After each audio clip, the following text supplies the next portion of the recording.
Um dia, entrando Israel em guerra, conflito de guerra acirrado com outros locais, com outros territórios, então estava o comandante de Davi, Joabe, na guerra com todo o seu exército. E um dia Davi, passeando no terraço do seu palácio, ele percebeu uma jovem mulher muito bonita, tomando banho no quintal da sua casa, nua, despida de roupa alguma. E Davi, olhando aquela mulher, naquele momento, nasceu nele a paixão e a vontade de cometer um pecado.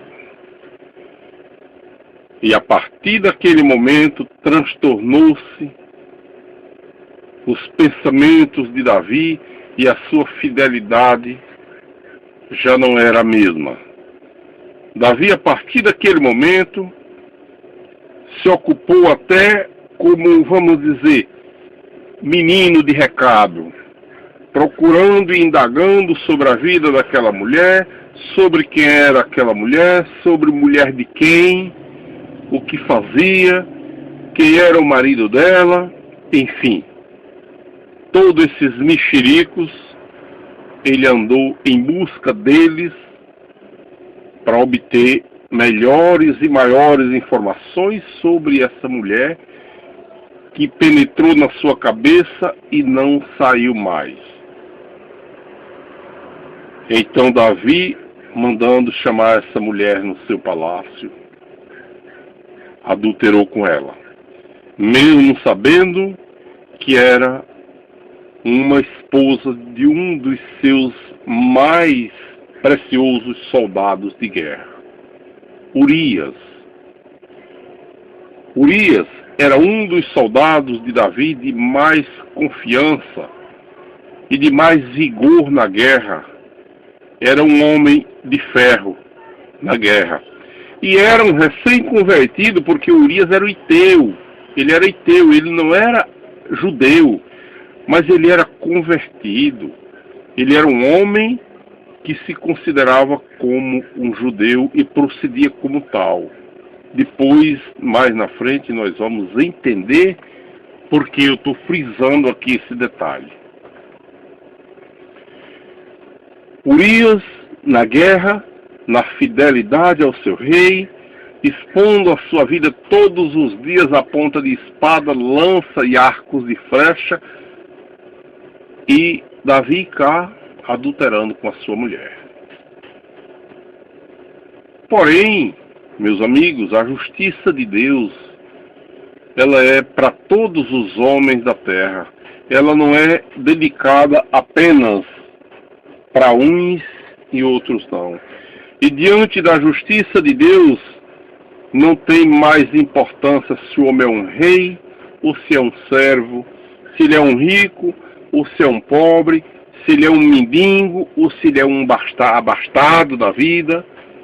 Não, a justiça de Deus, ela não olha o que o homem tem e nem o que o homem é. Olha o que o homem cometeu e o que o homem merece. E o que ele merece, a ele será dado. Então, aquela mulher que até aquele momento, apesar de já viver há anos com o seu marido, não tinha concebido e dado-lhe um filho ainda, no momento de que cometeu aquela torpeza, no momento da sua infidelidade conjugal, ela concebeu. Ela ficou grávida. E para ela foi um pesadelo.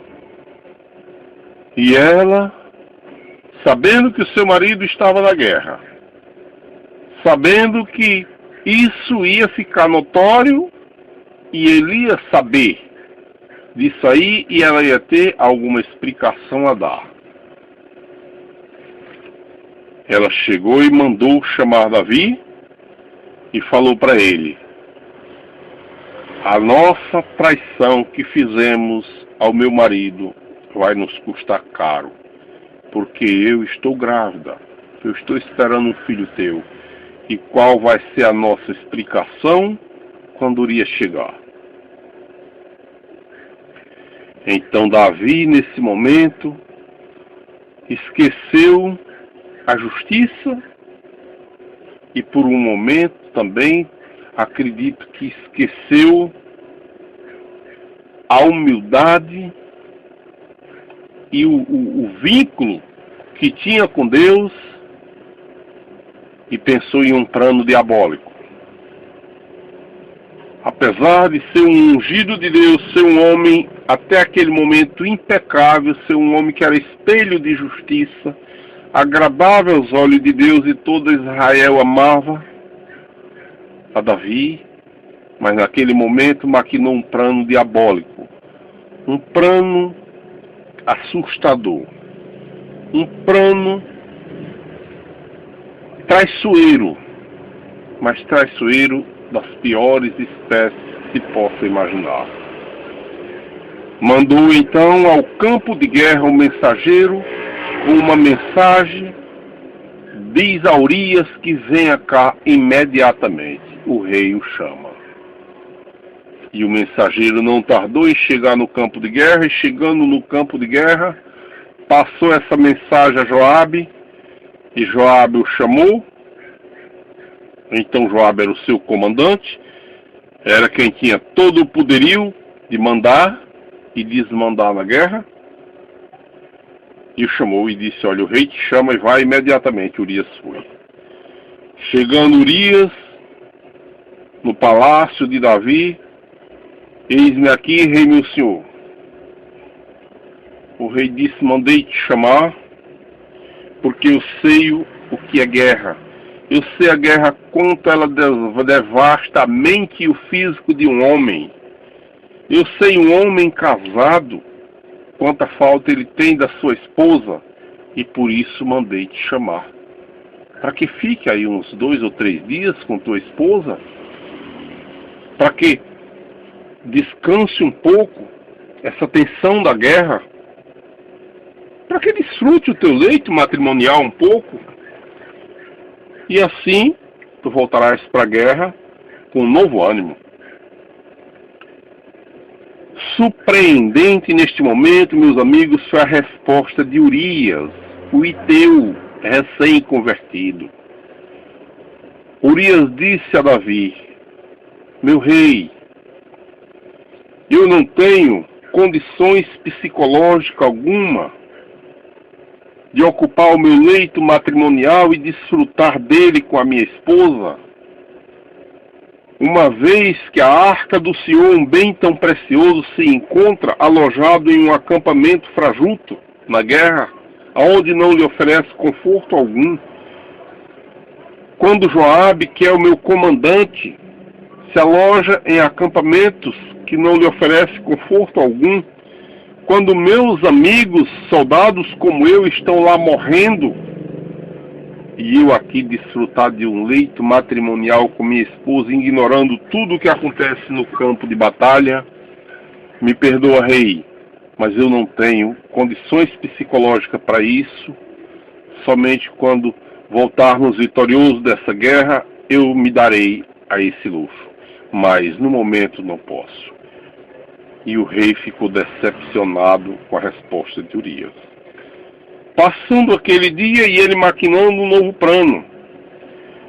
E como nós bem sabemos, ele não estaria preocupado com Urias, porque Urias estava na guerra, porque Urias estava cansado. Ele queria, na verdade, arrumar um bode expiatório para a torpeza que ele cometeu, para o adultério que cometeu, que então vinha desse adultério nascer um filho, e ele, na verdade, queria colocar sobre Urias a responsabilidade desse filho e livrar-se dela. Mesmo que diante dos homens, porque diante de Deus ele não ia se livrar. Mas ele queria, diante dos homens, passar por justo, como sempre ele fez. Essa foi a atitude de Davi naquele momento. Mas Deus é justo. E a mentira tem perna curta.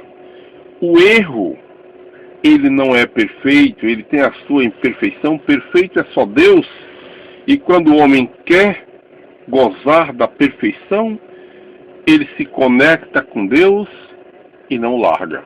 Mas uma vez que o homem se desconecta da obediência a Deus e cede aos desejos da sua carne, ele se afunda até o pescoço sem perceber.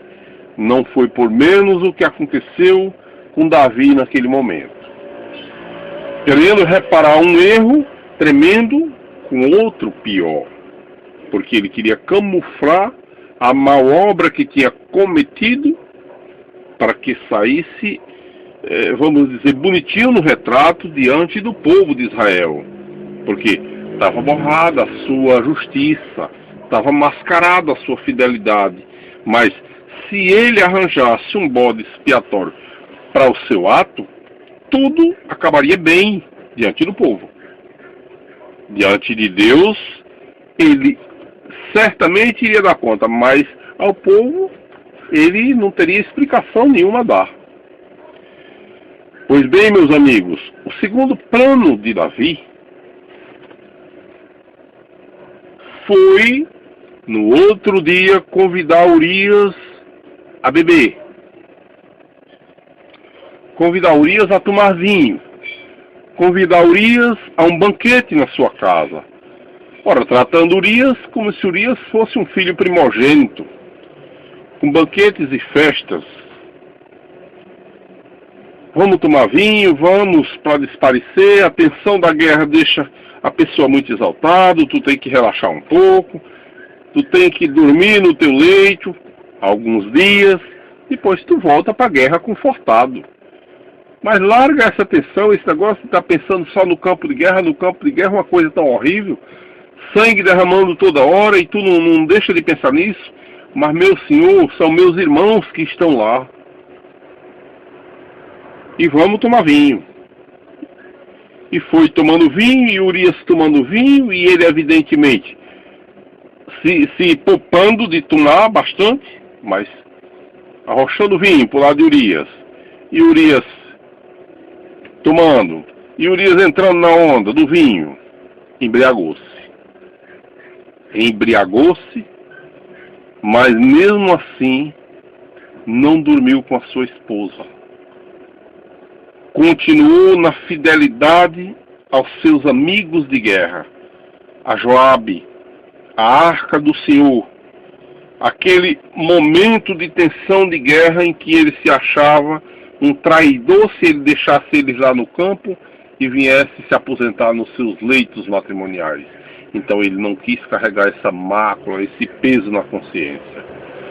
Ele mesmo bêbado dormiu no terraço junto com todos os outros empregados de níveis menor, muito menor do que o dele.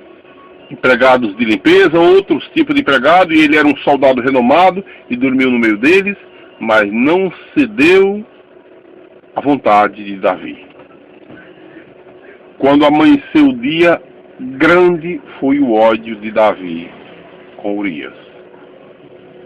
Já tinha dado 2 investidas e não tinha conseguido êxito na sua intenção. Tudo o que ele mais queria era que Urias dormisse uma noite com a mulher, para daí então aquela gravidez ficar como se fosse de Urias. Ele não teria nenhuma responsabilidade com aquela gravidez, uma vez que Urias dormisse com a mulher. Mas como isso não aconteceu, aí a situação para o lado dele se complicou. E o ódio de Davi foi tão grande para com Urias, que ele, de próprio punho, pegando uma pena e um papel, fez uma carta, selou essa carta com o selo real, entregou ao próprio Urias e ordenou: entrega essa carta a Joabe. E o conteúdo daquela carta era a morte. Urias ia conduzir em suas mãos sua própria morte, porque o conteúdo daquela carta exigia para que Joabe, abrindo aquela carta e lendo, colocasse Urias na frente mais acirrada do combate, onde a guerra tivesse mais intenso derramamento de sangue, colocasse Urias em linha de frente e depois que ele estivesse no combate acirrado, retirasse dele toda a retaguarda que o protegia. E quando Joabe leu essa carta, não deu conhecimento do conteúdo dela a Urias nenhum, simplesmente executou o mandado do seu rei. Colocou Urias no lugar onde o combate estava mais feroz e depois de colocá-lo no combate acirrado e violento, chamou a retaguarda e deixou ele lá morrer sem socorro e sozinho. Essa foi a última batalha de Urias. E morrendo Urias, Joabe mandou avisar ao rei Davi. E Urias havia morrido, e junto a ele mais 18 dos homens de guerra. E Davi, muito sossegado, mandou de volta a palavra pelo mesmo mensageiro que trouxe. Dizer a Joabe que não se afrinja. A guerra é assim mesmo. A espada uma hora devasta aqui, outra hora devasta ali. É assim mesmo. Diga a ele que não se afrinja. Então, continuou Joabe na guerra. E Davi já tinha obtido a sua pretensão. Com ele estava tudo maravilhoso. Quando a mulher de Urias soube da morte do seu marido, chorou. Chorou feito uma desesperada. Chorou muito. Passado o luto, Davi mandou buscar. Vê que homem piedoso. Mandou buscar a viúva para tomar conta da viúva. Ela já não tinha marido. Ele não queria ver ela sofrendo. Ele era muito piedoso. Mandou buscar ela para botar dentro de casa e tomar conta da viúva de Urias. Isso aqui é um coração bondoso, né? Foi isso que Davi fez. Passando o luto, chamou a viúva. Mas aí entrou a mão de Deus na vida de Davi. Aparece o profeta Natã. O profeta Natã entrou na casa de Davi e disse: Davi, eu vim aqui pedir justiça para 2 homens. 2 homens moravam na mesma cidade, um rico e outro pobre. E um possuía ovelhas e bois em grande quantidade. O pobre só tinha uma ovelha pequenina e que ele teria comprado. E a criava, ela crescia junto dele com seus filhos, comendo do seu pão, bebendo no seu copo e dormindo no seu seio. Era para ele como uma filha essa ovelha. Certo dia, Davi veio à casa do homem rico uma visita de estranhos. E ele, não querendo tomar nenhuma das suas ovelhas para banquetear suas visitas, achou por bem pegar a ovelha do pobrezinho, a sua única ovelha, para banquetear a sua visita, fazer ali um banquete maravilhoso, sair bem na foto, subir em um pedestal, em uma pose de bom mestre, bom acolhedor na sua casa, mas com a ovelha única do vizinho. E Davi, indignado nessa hora, desceu do trono e disse a Natã: por Deus de Israel, esse homem merece a morte. Isso é o que esse homem merece, a morte. Mas eu, como eu sou um homem piedoso, eu não vou matá-lo. Eu vou fazer ele restituir essa ovelha 7 vezes o valor da ovelha. por ter feito isso e não ter tido compaixão nenhuma desse pobre que só tinha uma, onde ele tinha tantas. Então o profeta Natan naquele momento suspirou e disse: Davi, esse homem é tu, Davi. Desce do pedestal que tu não está mais em condições de estar nessa pose de justo. É tu esse homem. Tu tem tantas mulheres e o teu soldado fiel, quantas vezes arriscou a vida para livrar o teu reino, para livrar a tua própria pele? E tu tomasse a mulher dele e ainda matasse esse soldado, Davi. Esse homem é tu. E Davi nessa hora desesperou-se. A Bíblia diz que Davi desesperou-se. E a palavra de Deus continuou. Eu te ungi-te rei de Israel, quando tu era um simples pastor de ovelha. Te tirei do pastoreio, te dei cobertura sobre todos os inimigos que queriam tirar-te a vida. Fui-te um escudo protetor e ninguém te feriu, porque eu estava ao teu lado. E agora procedes dessa maneira diante de mim, tomando a única mulher do vosso servo. Quantas mais tu quisesse, se fosse pouco que eu te tinha te dado, eu te dava.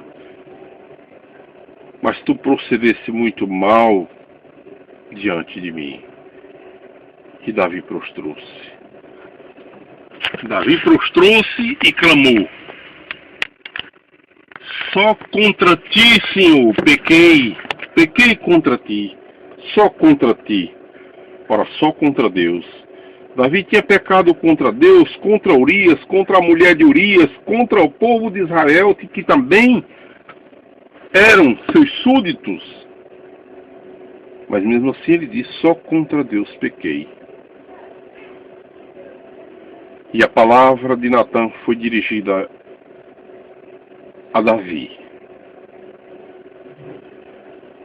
pelos males que fizesse, a espada jamais sairá da tua casa. A tua família e os teus conspirarão contra ti. Tu usaste as escondidas,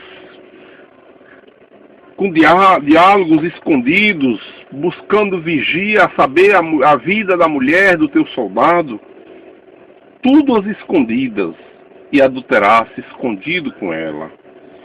E eu farei com que se levante mal contra ti, farei com que homens saia com as tuas mulheres à luz do dia. Eu te perdoarei, tu não morrerás, mas o filho desse adultério morrerá. E por conta disso, os teus conspirarão contra ti. Males vindo da tua própria casa, levanta-se contra ti. Meus queridos amigos, eu posso lhes dizer, mesmo tendo Deus perdoado a Davi, foi o homem justo, tido como justo aos olhos de Deus, que teve a família mais infeliz na Bíblia, foi Davi. Davi e o sacerdote Eli, que teve 2 filhos também, que por conta da desobediência dos 2 filhos, foi a causa da morte dele também. Lá no início do livro de Samuel, nós vamos ver essa história do sacerdote Eli. E a história de Davi, como nós estamos nela aqui ficou as ameaças que Deus o fez. Eu te perdoo, mas as consequências do pecado que cometeste tu verás na carne. Dito isso, poucos dias o filho daquele adultério adoeceu. E adoecendo o filho daquele adultério de Davi e Betseba, Davi entrou em penitência e jejum, suplicando a Deus pela vida do filho. 7 dias de penitência e jejum. E não adiantou. Aquele filho morreu. Quando o filho morreu, os servos que até então estavam vendo ele ao pó e à cinza, sem comer, sem perfume, sem pentear o cabelo, todo maltrapilho, fazendo penitência. Quando viu o filho morrer, ele tomou banho, se perfumou, se ungiu, e os servos perguntaram: quando ele estava doente, tu fazia penitência, e agora que ele morreu, tu te perfuma? E te toma banho, te perfuma, troca de roupa?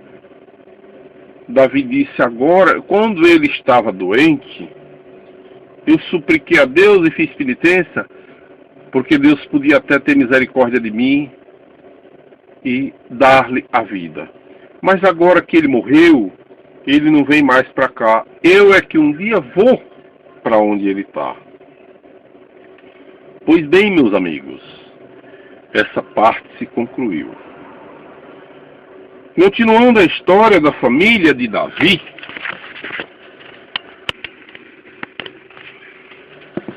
a primeira desgraça que houve no meio da família de Davi, um filho chamado Aminon,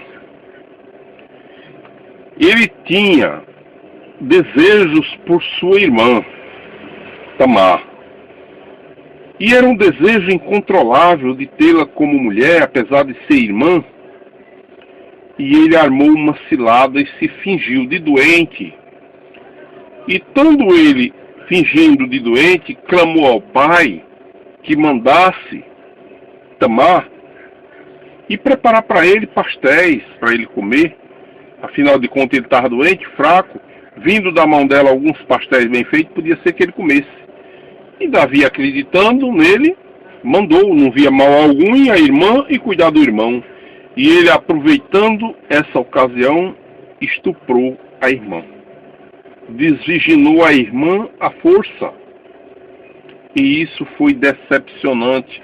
Depois de desvirginar a sua irmã, ele tocou ela da sua casa para fora como quem toca um cachorro leprento, escarnecendo dela. Isso foi para ela e para Abisalão, que era irmão dela, um golpe horrível. Mas tudo bem, continuou. Quando foi com 2 anos, já tinha sanado um pouco essa ferida no peito de Davi. E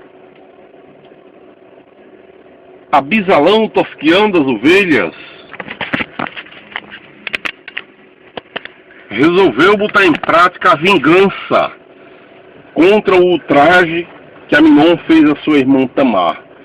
Porque, quero aqui retratar, Aminon era irmão de Tamar por parte de pai. As mães não eram a mesma.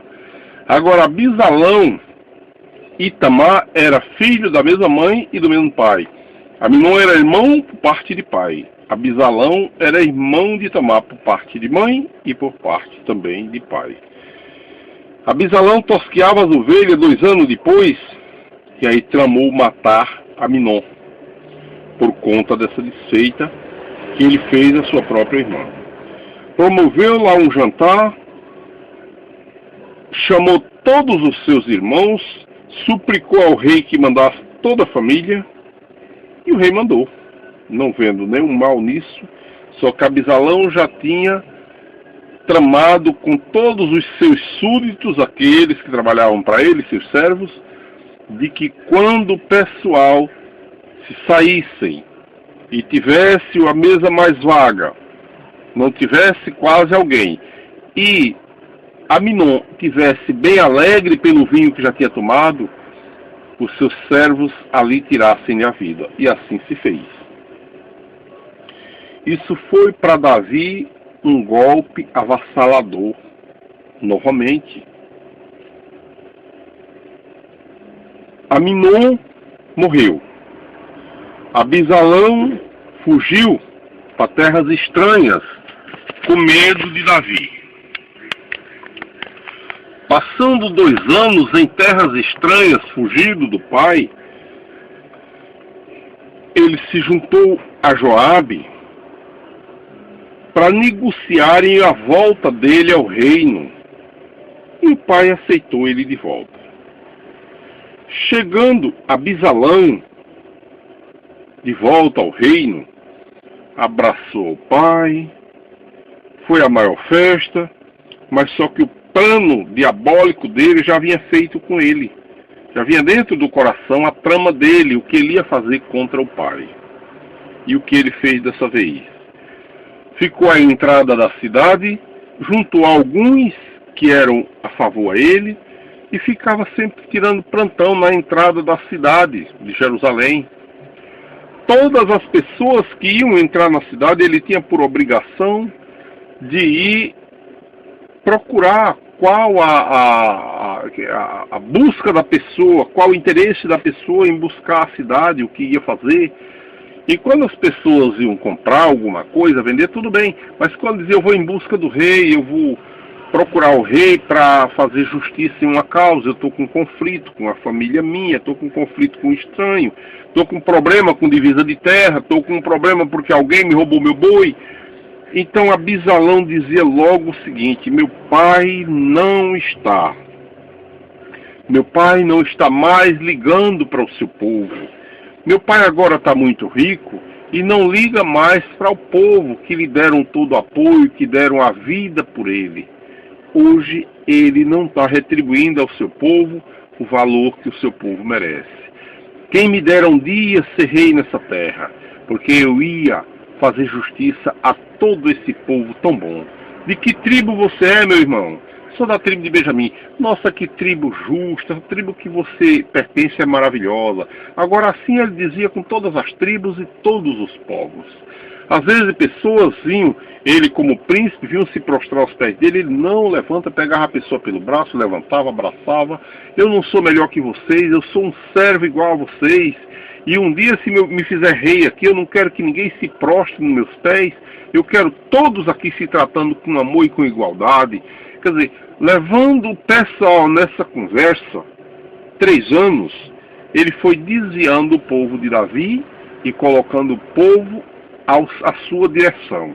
O povo ia cada vez mais se encantando com aquele tipo de procedimento de Abisalão e tentando fugir de Davi. E Davi sem ter conhecimento disso.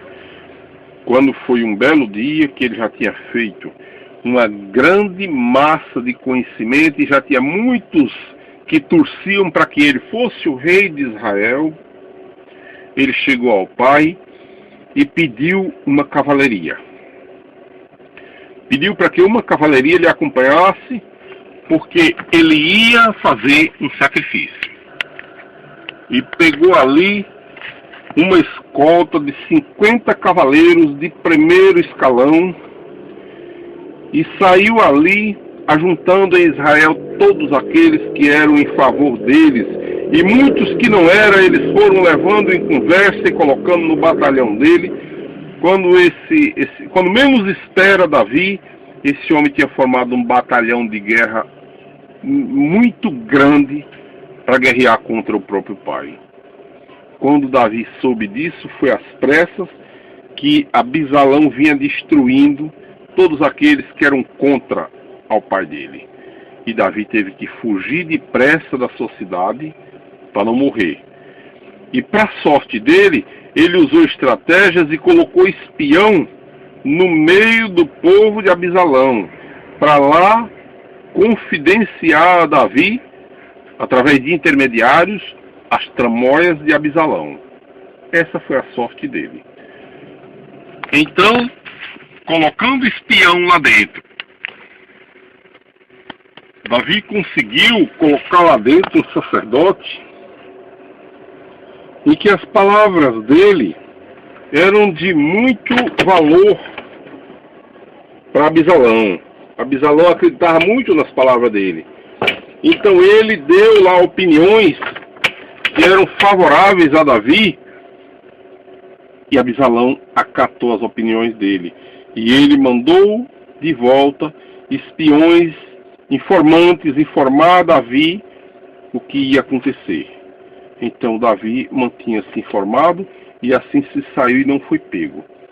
Para vocês terem uma ideia do tipo de insulto que o filho Abisalão fez a Davi, voltando a lembrar aquela parte onde Deus disse: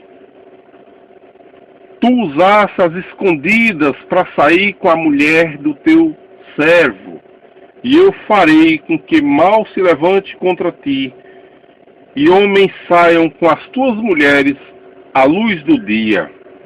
Foi o próprio filho Abisalão